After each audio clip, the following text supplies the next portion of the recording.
This is Harsh Rules. I'm Ben Harsh, and today we're going to continue to learn to play Hannibal and Hamilcar. Hannibal and Hamilcar was designed by Mark Simonich and Yaro Andruskevich and published by Phalanx in 2018. This game requires 2 players and takes from 1 to 8 hours to play. This is the 20th anniversary edition of Hannibal, Rome vs. Carthage, first published in 1996. As a bonus, this edition contains the historical prequel, Hamilcar, about the First Punic War and Hannibal's father. This is the second episode in the Hannibal and Hamilcar tutorial series. In the first episode, I gave a general overview and we learned to set up the classic Hannibal, Rome vs. Carthage. Now in this episode we will continue to learn how to play Hannibal with the phases of gameplay. So let's jump right in.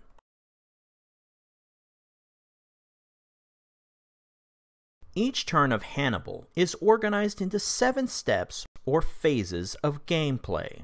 In phase 1 of a turn, players will add combat unit reinforcements to their side. This phase is not conducted in the first turn, but every turn thereafter.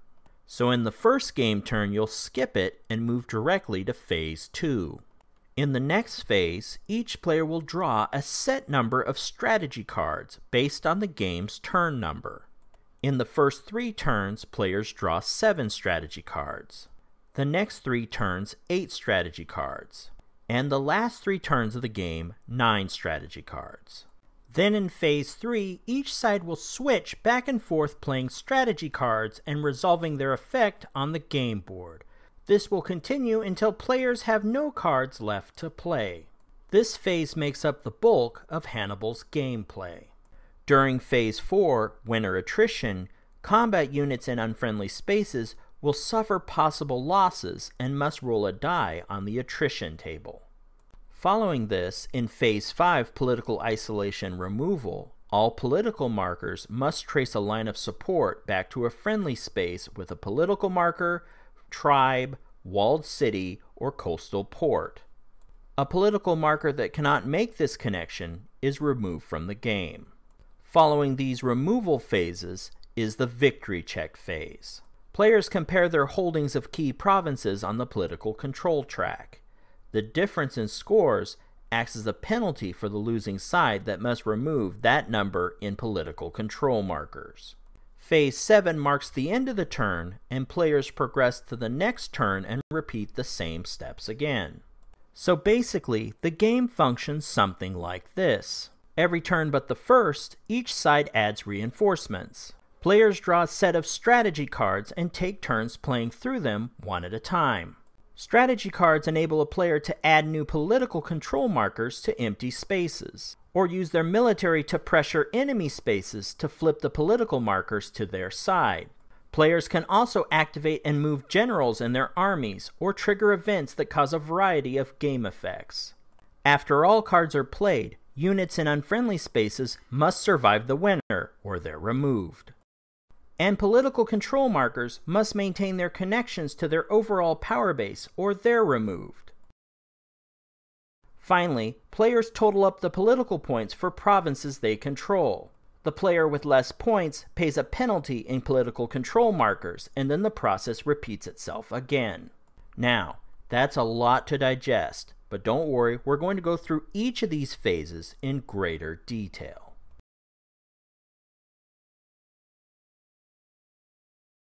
Let's begin with the reinforcement phase. Remember, this phase will not be conducted during the first turn. In the reinforcement phase, each side will place new combat units on the game board. All reinforcements must meet specific requirements to be placed, but they can never be placed within a walled city under siege. Also, if a combat unit reinforcement is placed in a space with a general that has no forces beneath them, then that general is displaced for this turn. When a general is displaced, they are removed from the game board and placed on their general card. Most generals don't die in this game, they just live to fight another day, specifically when they return to the game board during the reinforcement phase. However, there are a few exceptions, as you'll see in a few moments. Now let's get back to discussing the reinforcement opportunities for each side. Carthage has 4 opportunities for reinforcements. The first opportunity has the widest scope.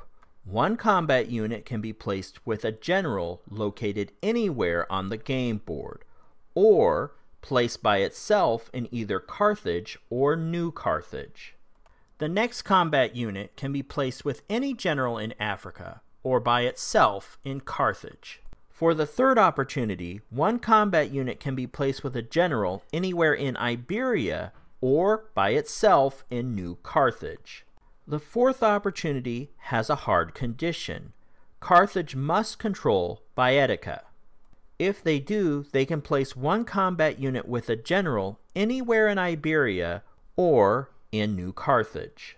If any Carthaginian generals besides Hannibal were displaced during the last turn, they are returned to the board at this time.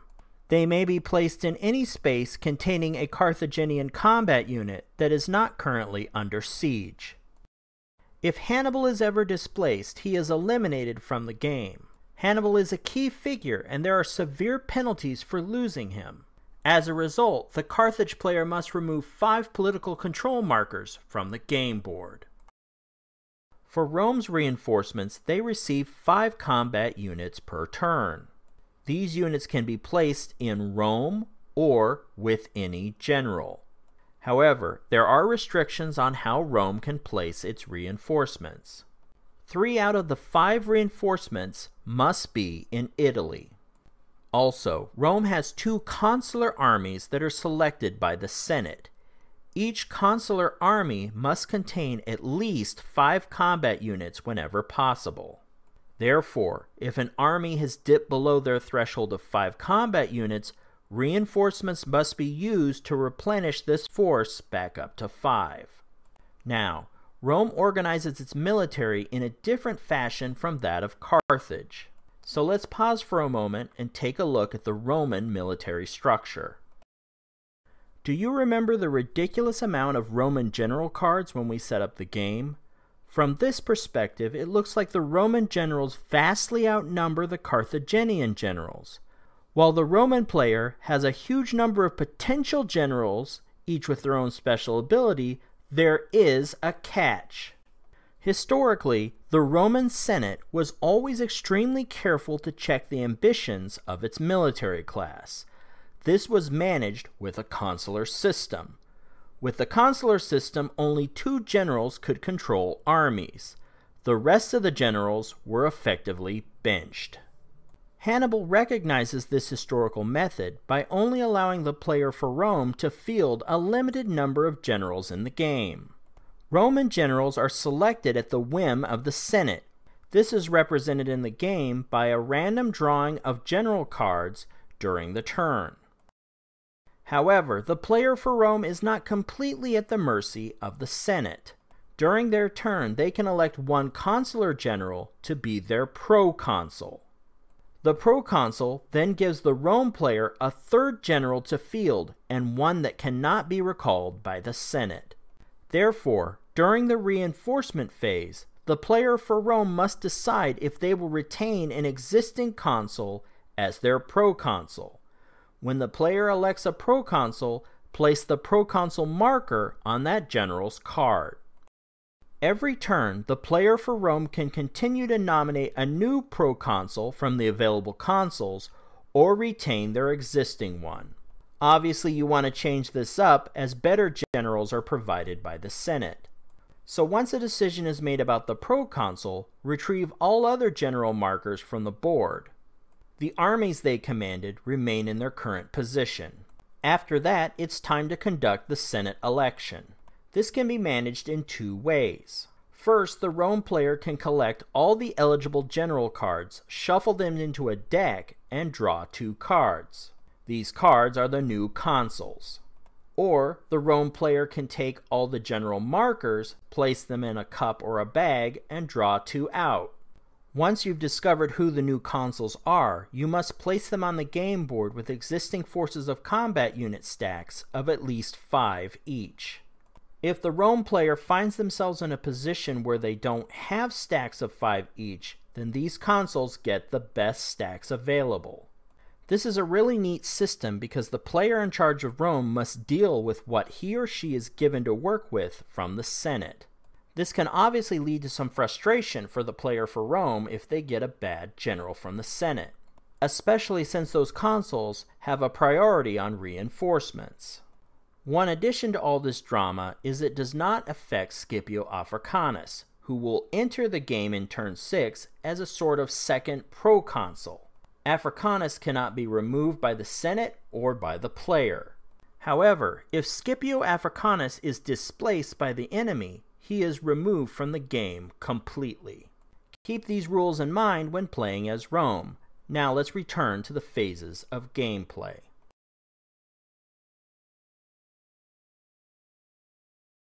In Phase 2, players are dealt their hand of strategy cards for the turn. The number of strategy cards dealt to each player is recorded on the game's turn track. This number increases as the game progresses. In turns 1 through 3, each player receives 7 cards per turn. In turns 4 through 6, each player receives 8 cards per turn. And finally, in turns 7 through 9, each player will receive 9 cards per turn.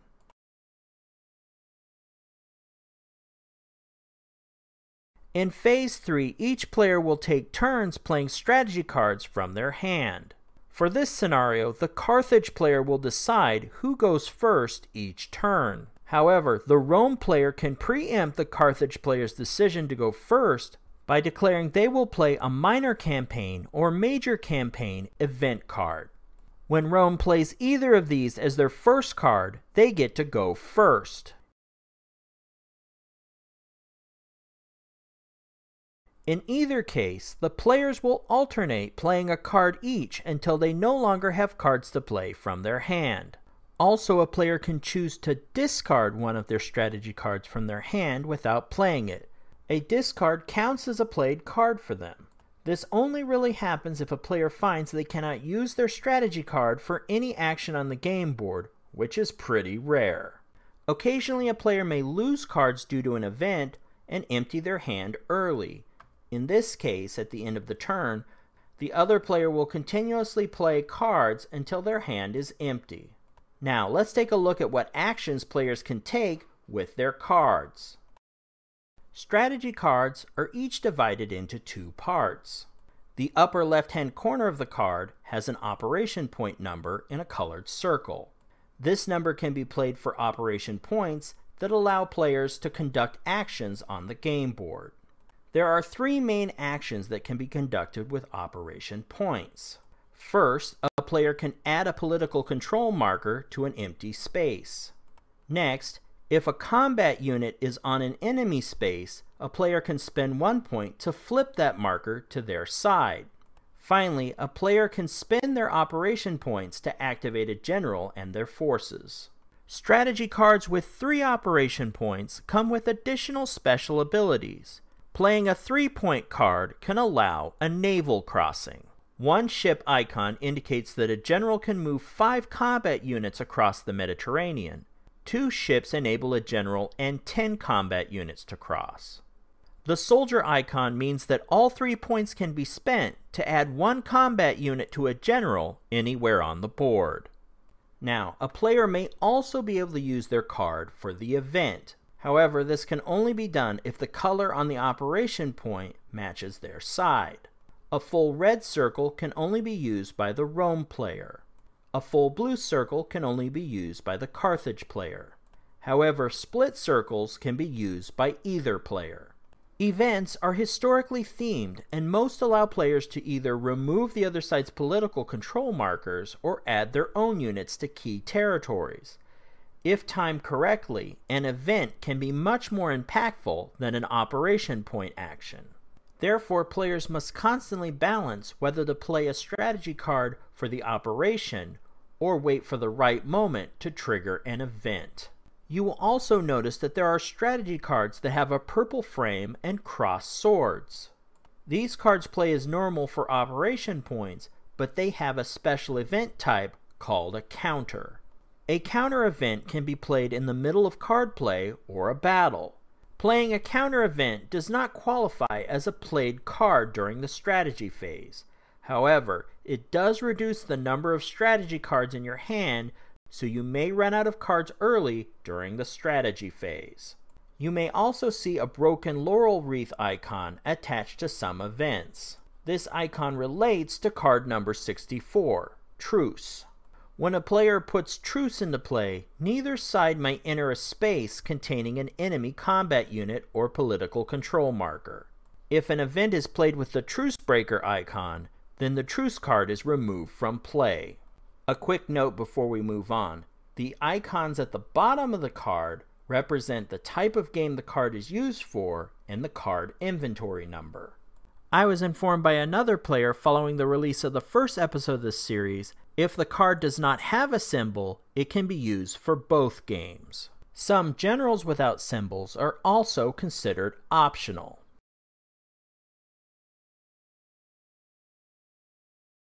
In Phase 4, players conduct winter attrition.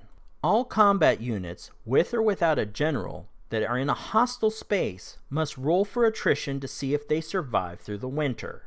For Rome, this means combat units that are in the same space with an enemy political control marker, walled city, large walled city, or any tribe marker. For Carthage, this means their combat unit is in a space with the same enemy types as Rome with the exception of the blue tribe marker. These blue tribe markers are friendly to Carthage and provide shelter during the winter. A quick note regarding sieges. Combat units conducting sieges are still considered in a hostile space and vulnerable to winter attrition. We will discuss sieges in the next episode in greater detail. To determine the impact of winter attrition, players will use the attrition table located in the upper left-hand corner of the game board. This table is organized as follows. The number of combat units in the hostile space runs along the top of the table. The die result runs down the left side of the table. No doubt you'll quickly notice that there is a 7th row on the attrition table for a die result of 7 and above. This row is to accommodate event card modifiers that can make attrition scenarios even worse. For example, one side may play a pestilence event on his opponent which adds +1 to the attrition die result. The attrition table is referenced for several other actions in this game, which we will cover in the next episode. The numbers within the table mean the number of combat units that must be chosen as casualties due to winter attrition. The elephant icons at the bottom of this axis means that Carthage must take elephants first as casualties.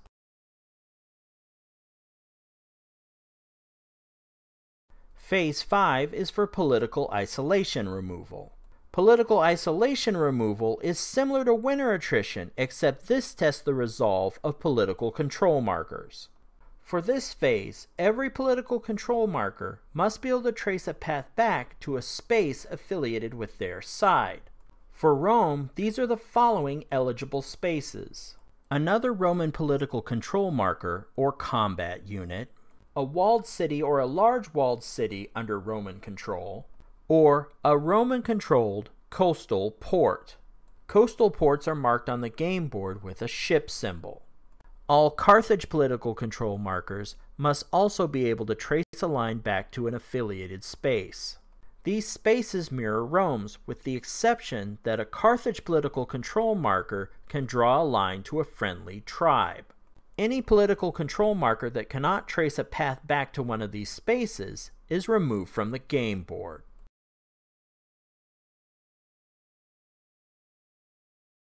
In Phase 6, it's time to check for victory. To conduct this step, check each province that is eligible for political points to see which side controls it. A side controls a province if they control the majority of spaces there.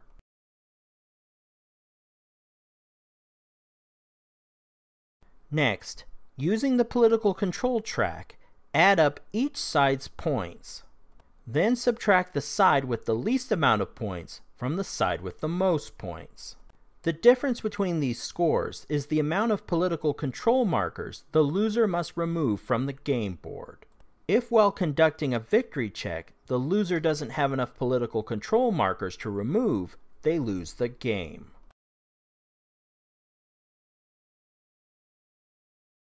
Phase 7 is the end of the game turn. From this point, players will return to Phase 1 and play through the cycle again. The game will end if the following victory conditions are met. First, if either player that loses a victory check has no political markers to sacrifice, they lose the game. Second, if Rome controls the city of Carthage, they win and Carthage loses. Third, vice versa. If Carthage controls Rome, they win and Rome loses. And fourth, if Carthage controls all provinces in Italy except Rome, then Carthage wins the game. Now that we have a basic understanding of the phases of gameplay, we're ready for the next step of this tutorial series. This concludes the second episode of the Harsh Rules tutorial series for Hannibal, from Hannibal and Hamilcar by Phalanx. Stay tuned for the next episode in this series where we will learn all aspects of generals and their forces that will include movement, combat engagements, and sieges. If you like this content and would like to see more, be sure to hit the like button and then ring the bell for notifications. As always, I'm Ben Harsh for Harsh Rules. Thank you so much for watching, and I'll see you on the next episode.